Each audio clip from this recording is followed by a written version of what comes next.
A Day in My Life as a Tourism Student, Tourism Month Edition. So what's up guys, dyan ay naglalakad ako dahil nga papunta akong school at dito nga ay kasakay ako ng tricycle.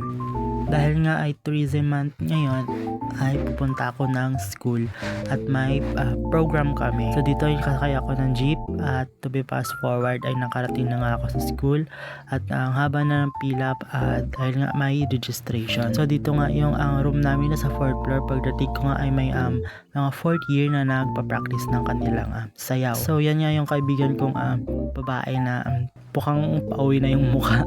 So dito nga bumaba na kami dahil sabi nga ay mag-start na yung program. So dahil nga hindi kita yung mga sumasayaw, mga first year na sumasayaw, ay umakyat kami ulit ng 4th floor para magkita namin. Pero hindi din dapat kita. To be fast forward nga natapos na yung first year sa sayaw nila. So sinabihan na nga kami dito na mag-bihis na dahil kami na yung next na sa sayaw. So dito nga nag-bihis na nga ako ng aming susuotin para sa sayaw. So bali out of 14 ay pang 8 kami sa mga sasayaw. So dito nga naantay na lang namin na tatawagin na kami para kami naman yung sasayaw. At yan na nga yung sayaw namin guys, Chabacano di Zamboanga. So kung gusto nyo mapanood ay nasa comment section yung link. So to be fast forward ulit ay natapos na nga yung sayaw namin. At dito nga nagbihis na nga kami. Pero yung bag ng kaibigan ko ay nasira. So sinabihan ko nga lagyan niya na lang ng perdeble para hindi bumukas dahil nga yung zipper yung nasira. So dito nga pumasok na nga kami sa exhibit na ginawa ng 3rd year. So pagpasok nga namin ay may mga aquarium kaming nakita. So ito nga nakita ko rin yung cute na hamster sa loob ng aquarium. Kala ko nga dito ay mag-isa lang yung hamster pero may kasama pala siya. Dalawa sila.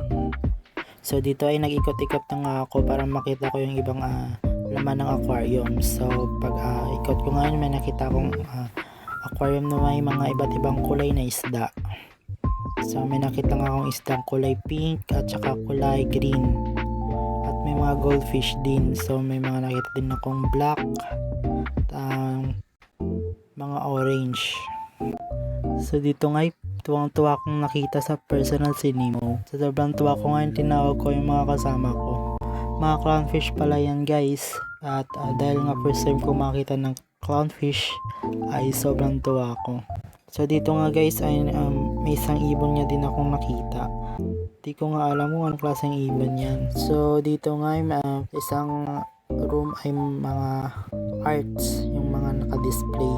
Yan, mga saring manok, mga bangka, painting, kung ano-ano pa. So henna din pala sila.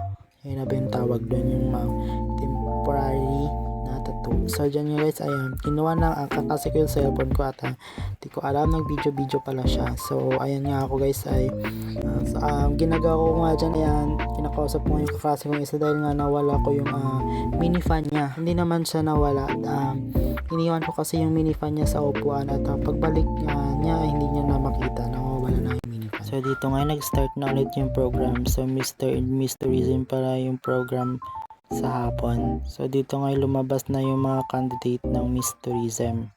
At sumaya na nga sila na kanilang production number. So dito naman ay lumabas na yung Mr. Tourism at sumaya din sila ng kanilang production number. Grabe nga yung hiyawan ng mga audience dyan guys. Dito nga ay umulan so hindi nga namin makita yung mga candidates dahil nga puno na ng payong. So dito nga umikot nga kami ng kasama ko sa likod para makita namin kung ano na nangyayari. So nung pagpunta nga namin dun sa likod ay hindi din namin nakita at sobrang sikip. So napagpasya na lang namin na pumunta ng kantin at dun na magpalipas ng gabi. Dahil nga hindi pa kami pwedeng umuwi dahil kailangan namin tapusin yung program.